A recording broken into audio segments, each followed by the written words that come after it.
Mesa Política. Una mirada feminista para avanzar en la igualdad.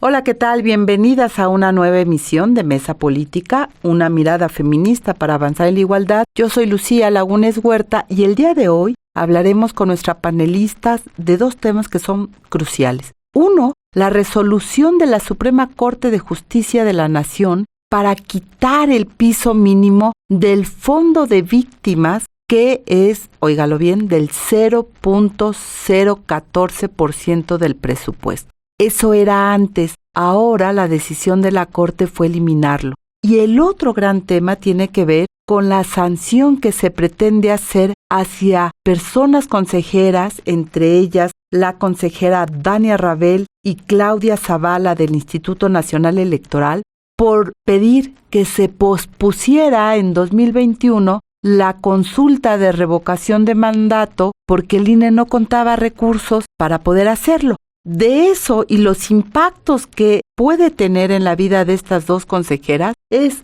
sobre lo que van a analizar Angélica de la Peña, Marta Tagle e Imelda Marrufo, así que quédese con nosotras. Recordarle, pues, en días pasados, especialmente la semana pasada, se dio a conocer esta resolución de la Suprema Corte de Justicia sobre el Fondo de Víctimas. Y hay, varias reacciones. Salió una carta pública con más de 200 firmas entre organizaciones y personas. Y lo que va señalando es, pues, la decisión de esta nueva Corte que se aleja, diría yo, Marta Tagle, de las víctimas y se acerca cada vez más a las decisiones del Poder Ejecutivo. ¿Cómo lees tú la decisión que toma esta nueva Corte? ¿Qué tienes que decirme, querida Marta? Pues muy buenos días, queridas compañeras, Angélica de la Peña, Lucía, y saludamos desde acá a Imelda, que hoy no nos pudo acompañar, y por supuesto a toda la equipa de CIMAC y a quienes desde diferentes espacios se han conectado a esta transmisión de CIMAC Noticias, a la mesa política de cada lunes. De verdad, muy buenos días. Y bueno, lo que me parece importante primero es poner en contexto de qué va esta resolución, ¿no? Hay que, seguramente muchas personas recuerdan toda esta etapa en la cual el gobierno de López Obrador desapareció fideicomisos y demás, y un poco perdido, porque la verdad de las cosas es que, de no ser porque las personas afectadas se opusieron y llevaron el tema a tribunales, se hizo una reforma a la Ley General de Víctimas. En 2020 se aprobó en noviembre de 2020, además en plena pandemia, ¿no? Con sesiones a distancia en la Cámara de Diputados. La recuerdo muy bien porque pues yo estaba en ese entonces como legisladora, y se aprobó esta reforma a la Ley General de Víctimas, que entre otras cosas lo que hacía era eliminar un mínimo que se había establecido para que cada presupuesto se le asignara al Fondo de Atención y Reparación de Víctimas, ¿no? Este fondo, este mínimo era como la intención, y además realmente era mínimo, era 0.014%, pero era con el ánimo justo de poder garantizar que el fondo contara siempre con recursos y que el fondo no estuviera sujeto a la disposición presupuestal, pues porque las víctimas no pueden estar sujetas a que haya o no presupuesto público para atender cosas que son básicas. O sea, el Fondo de Atención a Víctimas trata desde la posibilidad de apoyarles para que se trasladen a presentar una queja, hasta, por supuesto, servicios funerarios. En fin, hay un montón de cosas que se pueden cubrir con este fondo, o se deberían de cubrir con este fondo, obviamente a las personas que tienen ya el reconocimiento de víctimas, que tampoco es nada sencillo, pero que digamos ahí estaba, y que este fondo no se esperaba que cada año tuvieran que estar las víctimas pues viendo si hay o no presupuesto, y por eso se le asignaba ese mínimo. Pues entonces en 2020 las diputadas y los diputados aprobaron la reforma que quita ese mínimo, y el fondo pues queda ahí nada más como una figura meramente emblemática, porque efectivamente ahora depende de lo que le quieran poner en cada presupuesto. Este tema fue llevado en amparo por las organizaciones, particularmente el Centro PRO, a los tribunales, ¿no? Y finalmente llegó a la Corte y la primera sala de la Corte ya había definido que esta reforma era inconstitucional porque tenía una afectación a los derechos humanos de las víctimas que en ningún caso puede ser regresiva y que esto significaba regresividad. Sin embargo, como había sido aprobado solamente por la primera sala y para que tuviera efectos como acción de inconstitucionalidad, este amparo tenía que ser llevado al Pleno. Y esto sucedió la semana pasada. Ya con una nueva configuración que ustedes saben, pues como todo lo que ha sucedido con respecto a esta nueva corte, cómo llegaron las ministras y los ministros, ¿no? Y lo que sucede es que la resolución no alcanzó mayoría calificada, es decir, votaron 5 y tenían que votar 6 a favor de la resolución, 5 de 9, y se necesitaban 6 de 9 para pues digamos, se declarara inconstitucional esta reforma. Al no haberse alcanzado los 6 votos, lo que sucedió es que quedó en firme la reforma esta que eliminó el mínimo para el fondo y pues ya quedó en firme, ¿no? Entonces, pues ¿qué es lo que estamos viendo? Que además quienes votaron en contra de esta resolución, pues entre otras la ministra del Pueblo, Lenia Batres, ¿no? Pues están claramente promoviendo diferentes acciones, además que tengan como objetivo evitar que se ejerzan derechos a partir del pago como en este caso de que se requieren recursos públicos, ¿no? O sea, la reparación del daño no solamente se repara con recursos públicos, pero sin duda se requieren recursos para reparar el daño, pero entre otras cosas, no tanto porque les interesen o no los derechos humanos, sino fundamentalmente porque saben que el gobierno no tiene, digamos, o sea, sí hay muchos recursos públicos, pero digamos que no los tiene destinados como prioridad para el tema de los derechos humanos, ¿no? Tiene otras prioridades, los destina y los desperdicia en otros temas, ¿no? Incluso veamos por ahí la megafarmacia que ya la terminaron cerrando y fue un desperdicio de recursos públicos, pero para este tipo de temas no les interesa poner recursos que tiene que ver con un tema de garantía de derechos de personas que han sido violentados sus derechos humanos y que particularmente, digamos, los ministras y ministros más oficialistas pues están actuando y operando para proteger los intereses del gobierno más que los derechos de las víctimas. Y que llama la atención esta división que se da al momento del voto en la Suprema Corte de Justicia. Como bien lo señalas, no lograron la mayoría calificada. Angélica de la Peña, los posicionamientos que escuchamos en el debate no eran centrados en los derechos de las víctimas, eran centrados en los argumentos políticos de un gobierno que busca o no mejorar. Y por ejemplo, ahora que Marta señalaba el caso de la ministra Lenia Batres, ella asegura además que las víctimas no se quedaron desprotegidas, pues dice Lenia Batres, el fondo fue sustituido por recursos variables provenientes de bienes decomisados y por partidas sin límites máximos que el Estado debe garantizar, pero que hemos visto que la desaparición de este tipo de fondos, pues realmente deja al garete la obligatoriedad del Estado para cumplir con las víctimas. Y tú conoces bien la ley de víctimas, Angélica de la Peña. Pues sí, la conozco también, que incluso la estuvimos en la mesa de redacción antes de la negociación. Recordamos que esta Ley General de Atención a Víctimas data de finales del sexenio de Calderón. Fue una ley que no se publicó, que fue cuestionada por el consejero jurídico de Calderón, y cuando Peña llega a la presidencia con un acuerdo, compromisos explícitos con el Movimiento por la Paz, con Justicia y Dignidad, que encabezaba Javier Sicilia y Levarón y muchísimas personalidades ligadas a la exigencia de la atención de víctimas del delito y víctimas de violaciones a los derechos humanos. Finalmente iniciamos ese sexenio, yo siendo senadora, trabajando esa ley que tenía muchas cuestiones que corregir desde el punto de vista jurídico, y por supuesto era una ley que estaba inscrita en el ámbito federal. Se promueve que hayan leyes de atención a víctimas en los estados. finalmente se logra un acuerdo muy importante con la Secretaría de Hacienda para que ese presupuesto que se había integrado para la atención a víctimas, son dos acuerdos. El primero tiene que ver con que la atención a las víctimas del ámbito local, que son la inmensa mayoría, pudieran ser atendidas desde el Fondo Federal. Me parece que ese fue un gran acierto que finalmente lograron las propias organizaciones y las víctimas en una movilización y una exigencia de mucho tiempo.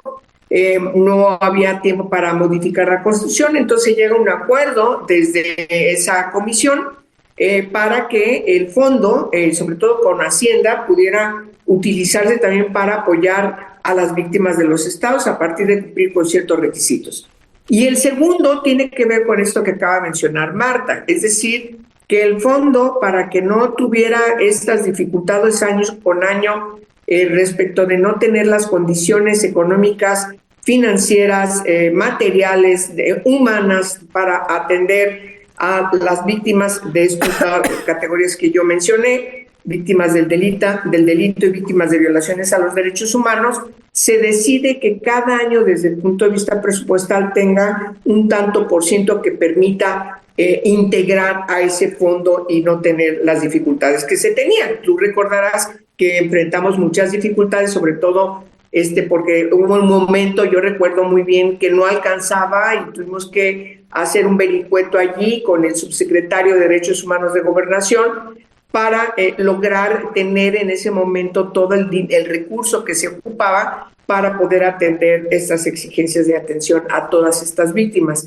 Es decir, hay toda una historia que, por desgracia, cuando llega López Obrador, ese es uno de los temas que deja a un lado a partir de que esto ya no existe, esto ya se corrigió y las víctimas, y empieza incluso algunos cuestionamientos de críticas a las víctimas. Me parecía que eso era algo muy delicado, pero finalmente tenían el poder y justamente en el 2020 quitan hay estos vericuetos para hacer una ley mucho más delgada cuando se presentan estas reformas, y hoy ya frente al cuestionamiento de que no se quite ese recurso en el presupuesto de egresos, se vea apoyado en el presupuesto de egresos este aumento, lo que pasa es exactamente lo contrario. Sí. Ahora el presupuesto del 2026 rebaja incluso alrededor del 30% de lo que se tenía. Entonces,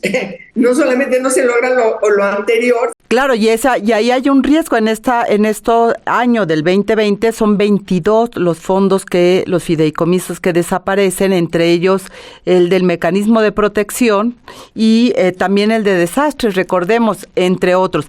Marta Tagle, tú hacías el comentario ya de los costos, por ejemplo, de esta superfarmacia que no funcionó, pero ¿qué decir, por ejemplo, también de la aerolínea que recuperaron para el ejército, ¿no? Mexicana de Aviación? De acuerdo con datos que sacaron también en la semana pasada, la pérdida de esta aerolínea es de 2.6 millones de pesos al día.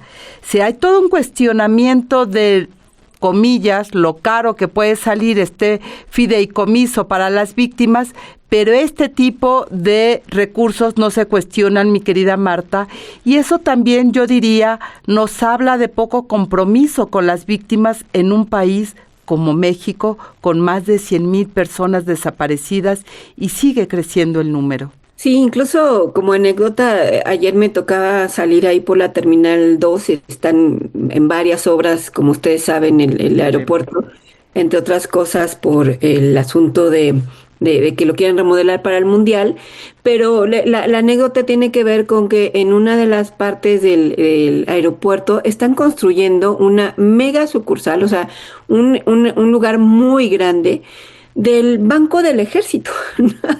Me saltó el inmediato porque dije como pues, efectivamente las personas que forman parte de las Fuerzas Armadas tienen su cuenta en Banjército pero pues como los demás, ¿para qué? ¿Y por qué en el aeropuerto? ¿No? Entonces están gastando en crear una sucursal ahí en el aeropuerto internacional de la Ciudad de México, en la Terminal 2.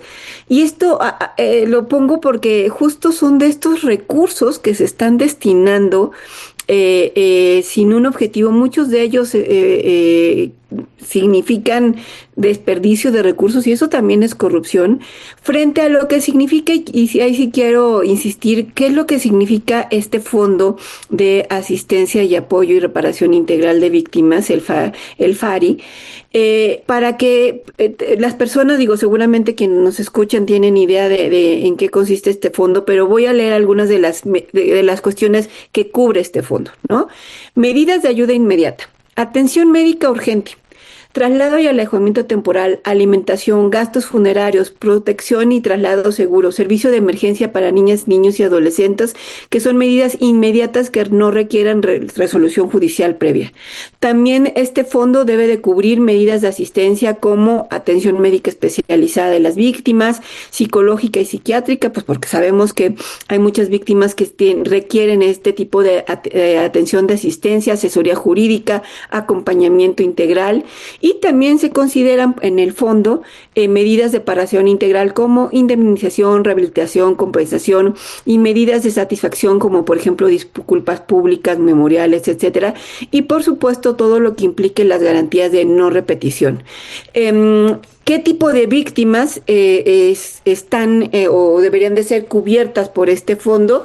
Pues de entrada, los familiares que reciben apoyos de víctimas de feminicidio y homicidio, víctimas de secuestro, de trata de personas, de desaparición forzada, de violencia sexual, de tortura y malos tratos, de lesiones físicas, en fin, una larga lista. ¿Y por qué lo quiero poner acá? Porque estas personas no están en esa situación porque lo hayan querido o porque es un asunto entre particulares.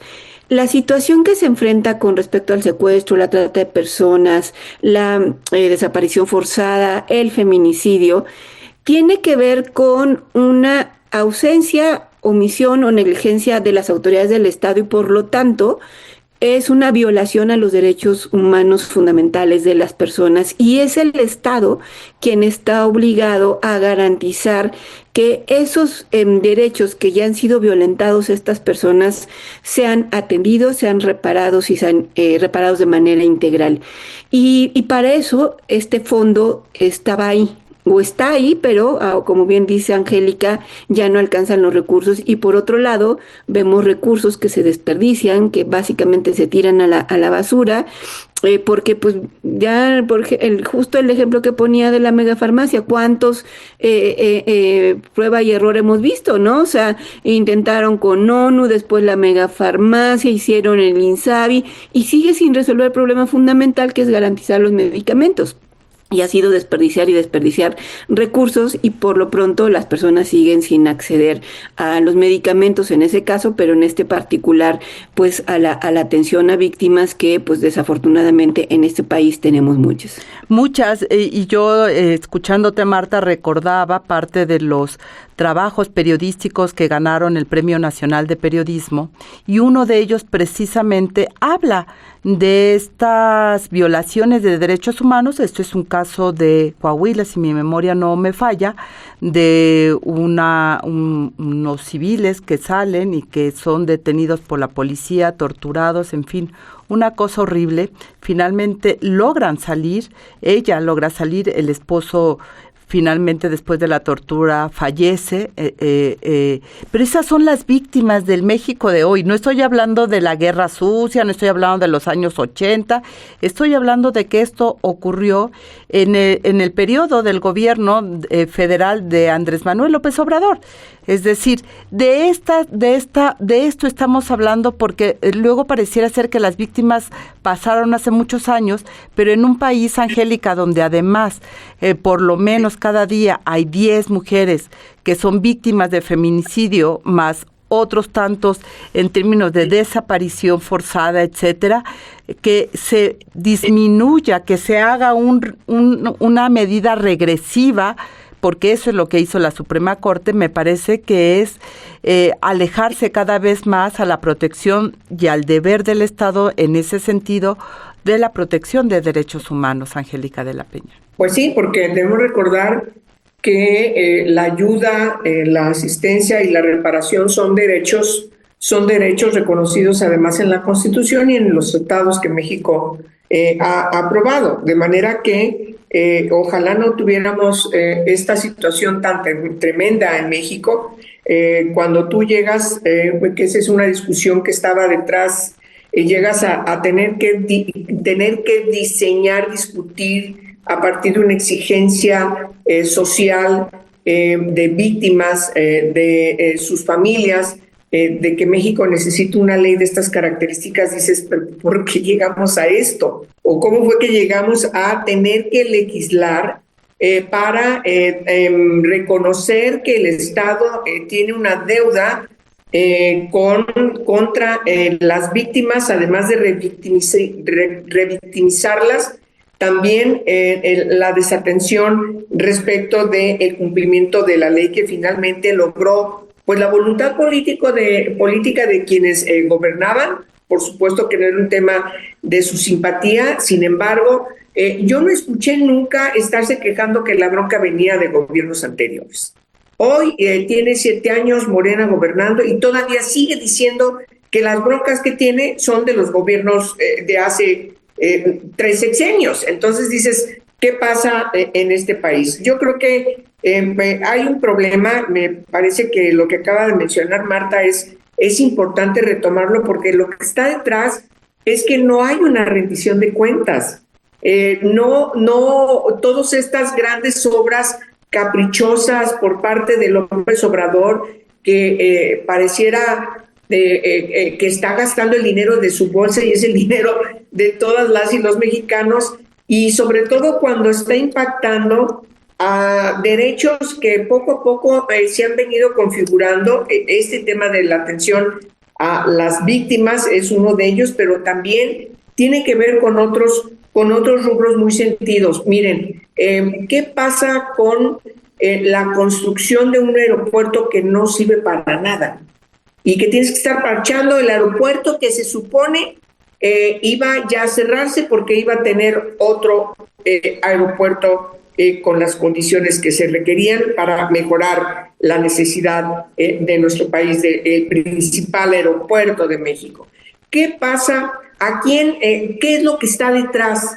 ¿Cuánto costó haber terminado en el 40% de la construcción del nuevo aeropuerto en la Ciudad de México, en Texcoco, y que todavía se sigue pagando por parte del gobierno a quienes obviamente recurrieron a la justicia porque les interrumpieron un contrato? ¿Cuánto está saliendo el pago de ese aeropuerto que se interrumpió y que todavía seguimos pagando? ¿Cuánto? ¿Es en detrimento del derecho a la salud? Claro, y otros derechos. Miren, hoy mismo, yo no sé si se han percatado cómo está el país otra vez tomado por los agricultores, por todos estos trabajadores que dicen ya basta, no pueden seguir, los transportistas de nuevo. ¿Cómo puede ser que todos estos problemas que se supone ya tenían una resolución desde el presupuesto, ahora estén en las calles recurriendo a una situación muy terrible en la que está viviendo el país? Solamente es un botón de muestra. Ya no hablo de Dos Bocas, ya no hablo de Tren Maya, que también el ecocidio que hay en esas dos construcciones caprichosas por parte de López Obrador, y yo no entiendo la presidenta cuándo se va a desprender de ese patriarcado paternalista que tiene con el presidente y ella intentar resolver a partir de ver que es la que está padeciendo las broncas. Y entonces me parece que el llamamiento a esta fiesta que va a ser en el Zócalo, ahora sí, en su Zócalo, antes no era de nadie más que de ella, francamente me parece que es verdaderamente absurdo. Bueno, no, es típico de los gobiernos populistas. Pero, mi querida Angélica, sin duda. Y sin embargo, creo que también no hay que perder de vista el papel que está jugando la Corte en esto. Es decir, ellas aseguraron cuando se cuestionó la forma de la conformación de la nueva corte y ellas decían, su legitimidad la dará las sentencias que emita la corte.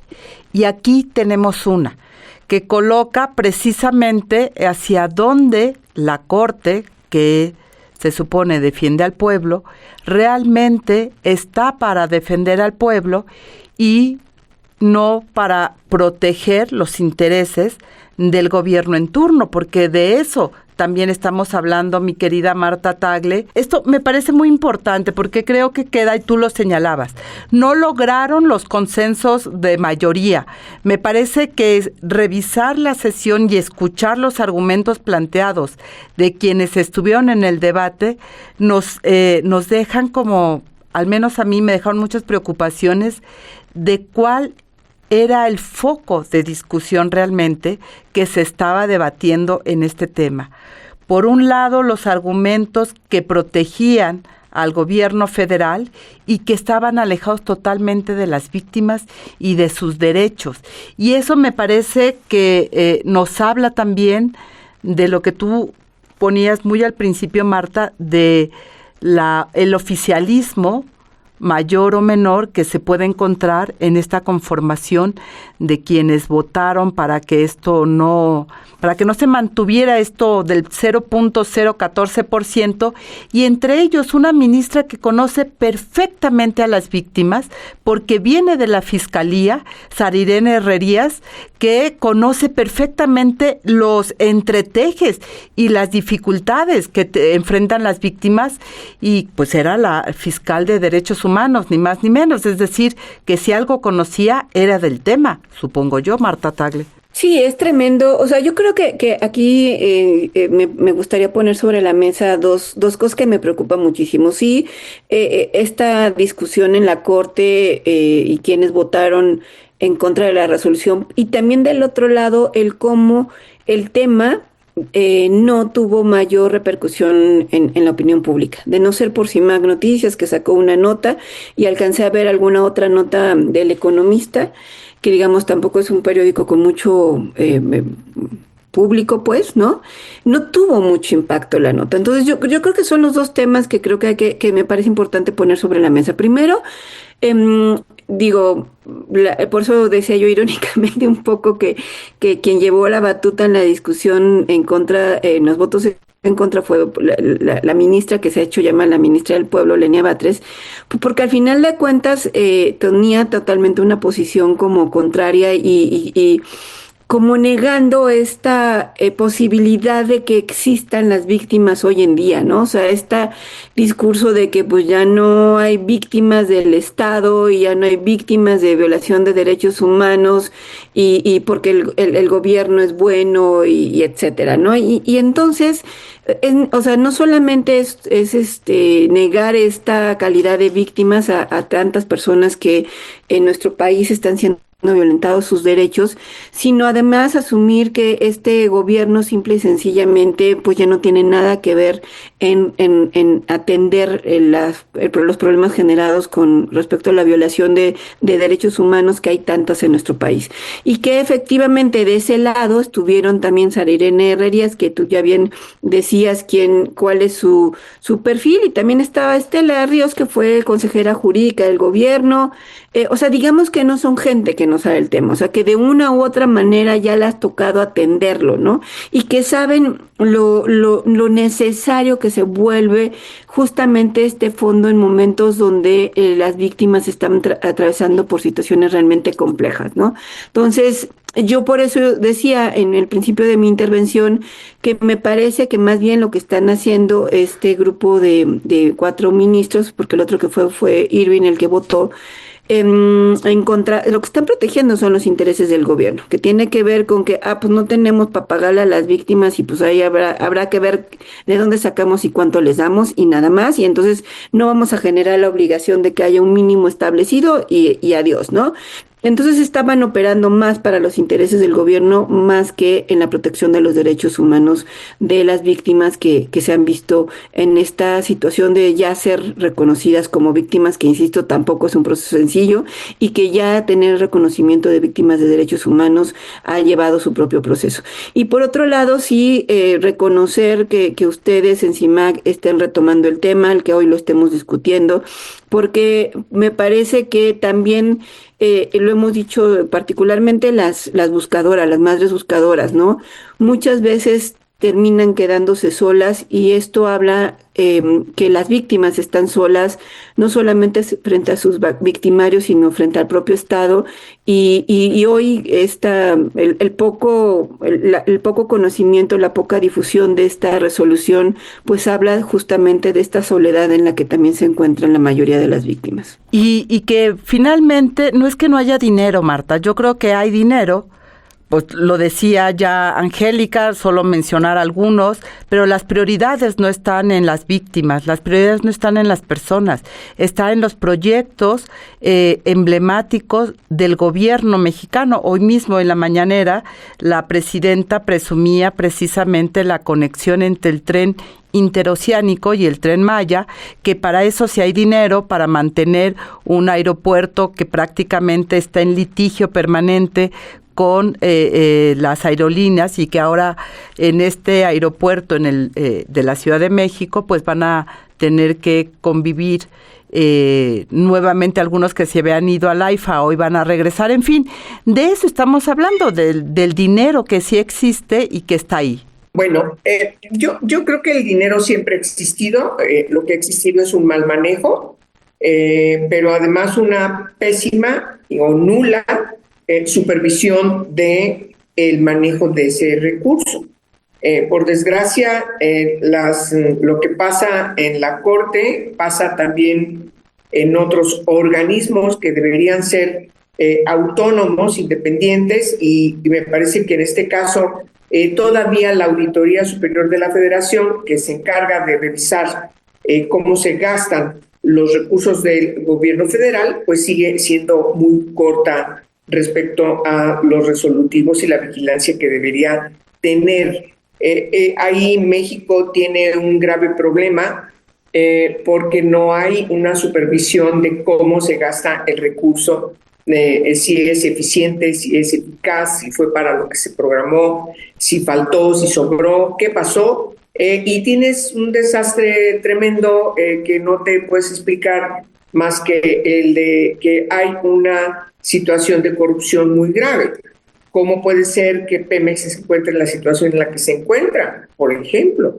Y así podemos seguir con muchísimos ejemplos. Y lo que está detrás es que estos equilibrios que deberían existir ya desaparecieron. La Corte ya no es una Suprema Corte de Justicia de la Nación como un poder independiente que junto con los otros poderes deberían constituir un equilibrio para la nación como dice la Constitución. Bueno, la Cámara de Diputados y el Senado de la República como Congreso de la Unión, pues ya hace mucho que los perdimos igualmente, y por supuesto todo está en un control férreo de una presidenta, antes un presidente, ahora una presidenta, que es la que tiene el control de todo, de las Fuerzas Armadas, por supuesto, a las que ha empoderado, mucho más que incluso con López. Con López todavía no tenía los 2/3 para entregarle totalmente la seguridad pública a las Fuerzas Armadas, ahora ya no existe ese impedimento, y así observamos también otros organismos. Yo no quiero dejar de observar el Tribunal Federal de Justicia Administrativa, acaba de resolver contra consejeros, algunos ya no están, pero otras sí están, consejeros del Instituto Nacional Electoral, donde están nuestras queridas amigas Claudia Zavala y Dania Rabel, pero esta amenaza por la forma como votaron, como si votar en un organismo autónomo como es el Instituto Nacional Electoral, no fuera un derecho implícito que nadie puede cuestionar. Te interrumpo un momento para que pongas en contexto a la audiencia precisamente de lo que estás hablando, ¿no? De qué votaron y la resolución para que comprendan la gravedad de lo que ocurrió. Bueno, es muy rápido. Va a ser un tema que se va a seguir abordando, pero el Tribunal Federal de Justicia Administrativa acaba de resolver sancionar con faltas graves, incluso la amenaza de que aplicarían 20 años de inhabilitación contra consejeros que en el 2020, creo que fue el 2021, 21 decidieron que se aplazara la votación que pedía López Obrador para la renovación de revocación de mandato, ¿sí? Esa consulta finalmente se realizó, creo que en abril del año siguiente, en el 22, pero los consejeros, entonces Lorenzo Córdoba, Ciro Murayama, Roberto, Jaime Rivera, Roberto Ruiz y por supuesto también nuestras queridas compañeras y colegas Claudia Zavala y Dania Rabel votaron en ese sentido. Eso molestó muchísimo a López Obrador. Finalmente hoy esa falta que está viéndose en este Tribunal Federal de Justicia Administrativa está en ciernes una sanción por falta grave que puede llevarles incluso a una inhabilitación por 20 años para no asumir ningún encargo público ni nada que se le parezca. Me parece que eso solamente deriva en que este tribunal está protegiendo efectivamente los intereses del gobierno, no está actuando como un órgano autónomo como está constituido desde la Constitución, y es una prueba más de cómo el Poder Judicial pues ya lo perdimos en el país, ya no existe como poder independiente, autónomo, y entonces el determinar que esta es una falta grave por haberse atrevido en su discusión determinar que era necesario aplazar la consulta de revocación del mandato, pues finalmente después de todos estos años ya Ciro y Lorenzo ya no están, pero sí está Jaime y sí está Claudia y sí está Dania. Entonces me parece que ese tipo de muestras solamente es importante señalarlo como una preocupación más de lo que está pasando en el país. No podemos quedarnos calladas frente a una actitud tan prepotente y ya con una connotación de dictadura que ya estamos viviendo en México. Y creo que tenemos, y con eso termino, tenemos una magnífica opinión como juristas electorales, tanto a Claudia Zavala como a Dania Rabel. Entonces, es algo verdaderamente preocupante que estemos viviendo este tipo de situaciones. Y bueno, recuperar una de las frases que el comunicado de la Red de Mujeres en Plural señala, que creo que sintetiza bastante lo que acabas de decir, mi querida Angélica, antes de irnos al corte. En este comunicado dice: rechazamos la utilización política del órgano de control administrativo para presionar, intimidar o castigar decisiones institucionales del Instituto Nacional Electoral que fueron tomadas en contextos claramente definidos por restricciones presupuestales y criterios técnicos. Creo que también esa parte del contexto es importante señalar qué estaba ocurriendo en su momento, pero lo que me parece grave es esto, la primera parte, es decir, que la sanción se lea como un acto más de intimidación o de castigo, porque es hablar precisamente de la no independencia de estos órganos. Esto se une con lo que la Suprema Corte de Justicia de la Nación discutió con estas decisiones que se van tomando desde los órganos, y esto que decía Angélica, que me parece muy importante, se desaparecen los desequilibrios, ¿no? Los equilibrios que estaban en algún momento en este país y que se han ido perdiendo, Marta Tagle. Sí, me parece muy grave lo que está sucediendo con respecto a estas consejeras y consejeros del Instituto Nacional Electoral, porque digamos que el acoso empezó primero por la institución, ¿no? Los primeros en iniciar este procedimiento en contra de estos consejeros que votaron en contra de la consulta, entre otras cosas, porque básicamente lo que no tenían era recursos para realizar la consulta de revocación de mandato. Y que estaban pues además más bien privilegiando la defensa de la institución, ¿no? De que funcionara tal como tiene que ser. No digamos que no era nada contrario a su función, sino estaban defendiéndola. Y los primeros que empezaron, digamos, a acosarlos de manera directa fue el propio órgano interno de control, que inició una investigación y pues que desde un principio se dijo que tenía pues claramente un objetivo político, ¿no? Pero además esto fue a raíz también de una demanda de Sergio Gutiérrez Luna como representante de Morena, diputado de Morena, ahora vicepresidente de la mesa, la anterior legislatura era presidente de la mesa directiva de la Cámara de Diputados, fue quien inició este proceso y que luego dijo que finalmente que él ya lo iba a quitar, que no sé qué. El asunto es que sí siguió la investigación y que ahora este tema llegó ya a los tribunales, ¿no? Y que en el tribunal el tema o la gravedad del asunto es que el Tribunal de Justicia Administrativa se llevan justamente la judicialización de las responsabilidades de las personas servidoras públicas. Es decir, cuando una persona que trabaja en la administración pública federal, estatal, etcétera, en este caso la federal, cae en el incumplimiento o en alguna responsabilidad de tipo administrativo penal, llega al Tribunal de Justicia Administrativa, ¿no? Y la sanción que puede poner el Tribunal de Justicia Administrativa fundamentalmente tiene que ver con la inhabilitación para el cargo. Entonces, entre otras cosas, lo que están buscando es que las personas consejeras estén siendo inhabilitadas para el ejercicio de cargos públicos, pueden ser por varios años, ¿no?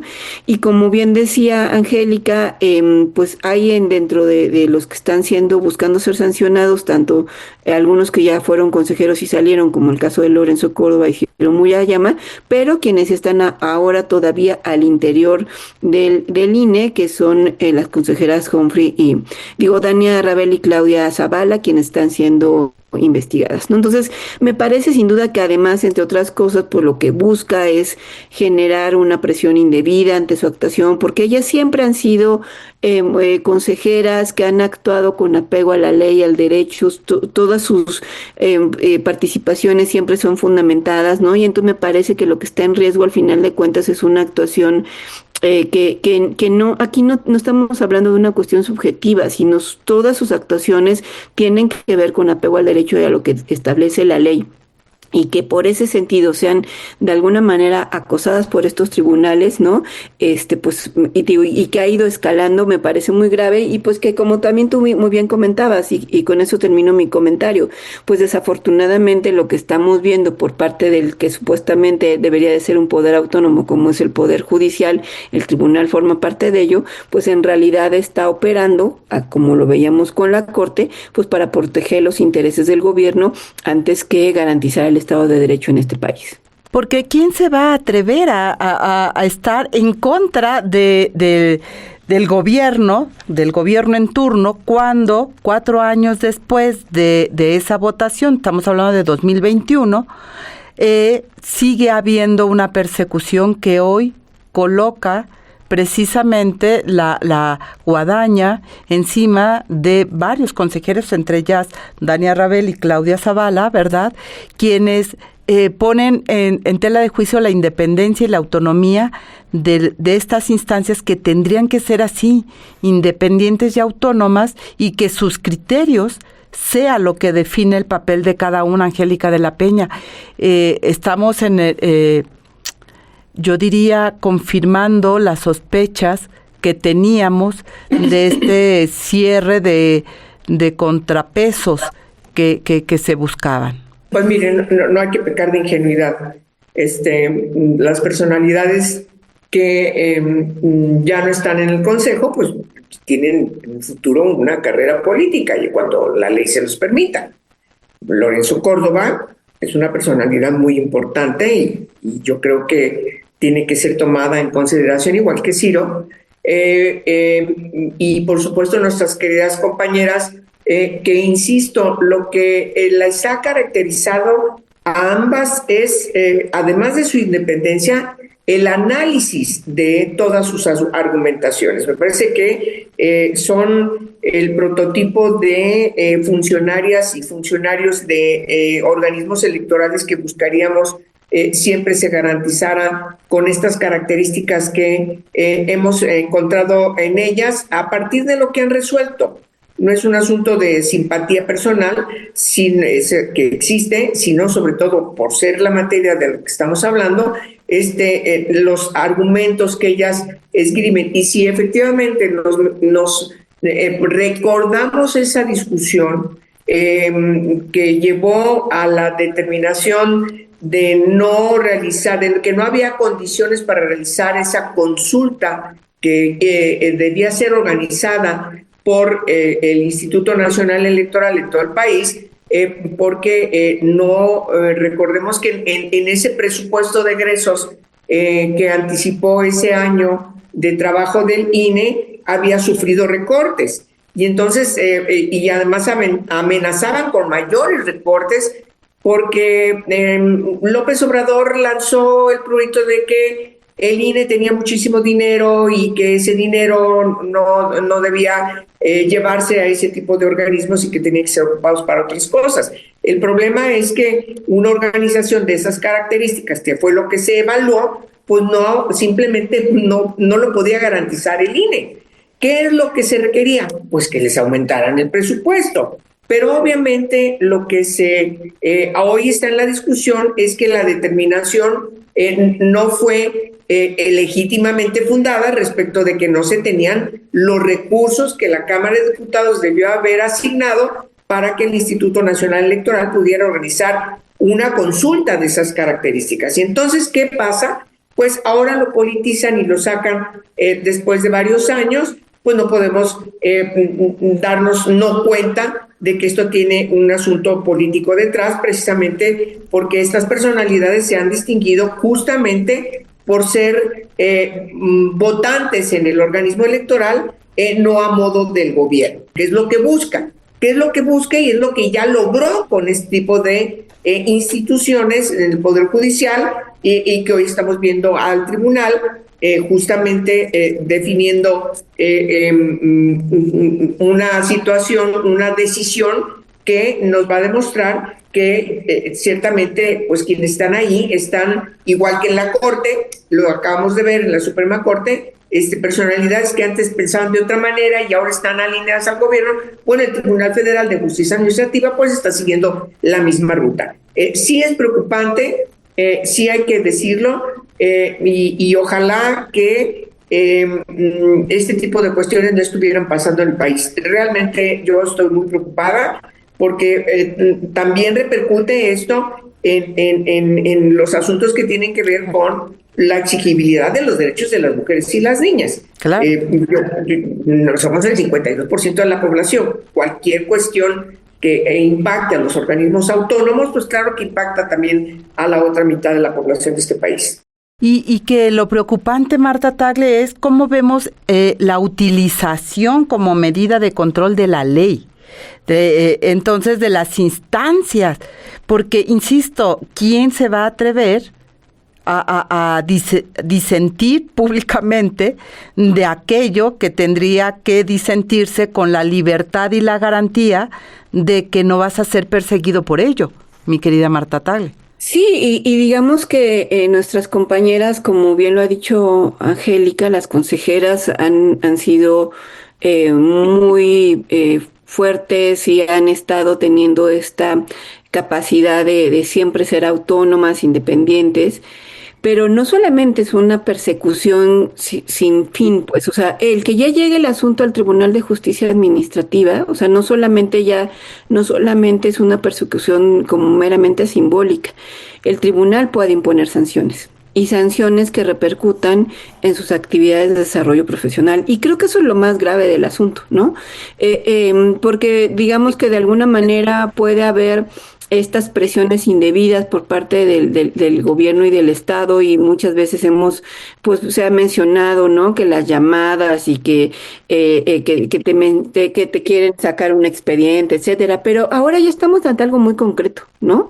Una posible sanción del Tribunal de Justicia Administrativa que puede inhabilitarte en el ejercicio, pues, de lo que significa, pues, tu desarrollo profesional, ¿no? Y entonces sí tiene una implicación. Entonces yo creo que eso es lo grave del asunto y lo que hay que poner en evidencia en esta mesa. Y que además, con todos los retos de la desigualdad por ser mujeres, pues una sanción de este tipo contribuye mucho más a la desigualdad, a la discriminación, porque qué mujeres van a querer arriesgarse para poder estar con autonomía, con independencia en ese tipo de instancias cuando hay esto, yo sí creo, una persecución, un uso, que eso es lo grave, el uso de la ley para perseguir a aquellos que no piensan como tú, aquellos que no actúan en la disciplina de un partido, porque no solamente es del poder, esto que tú recordabas, Marta, tiene que ver con el partido Morena, que fue quien inició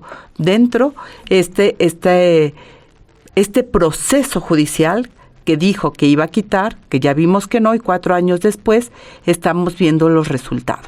Y por eso es tan importante este tipo de mesas que no están discutiendo en otros espacios estas consecuencias, y que aquí en esta mesa política, como bien lo decimos, la reflexión feminista inteligente está viendo aquello que no se quiere que se discuta, que no se quiere que se ponga en la luz pública. Marta Tagle, Angélica de la Peña, muchas gracias por estar esta mañana aquí en la mesa política, y gracias a la audiencia que nos acompañó en esta emisión.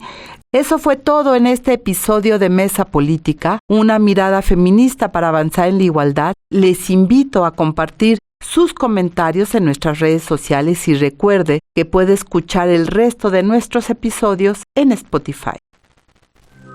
Mesa Política. Una mirada feminista para avanzar en la igualdad.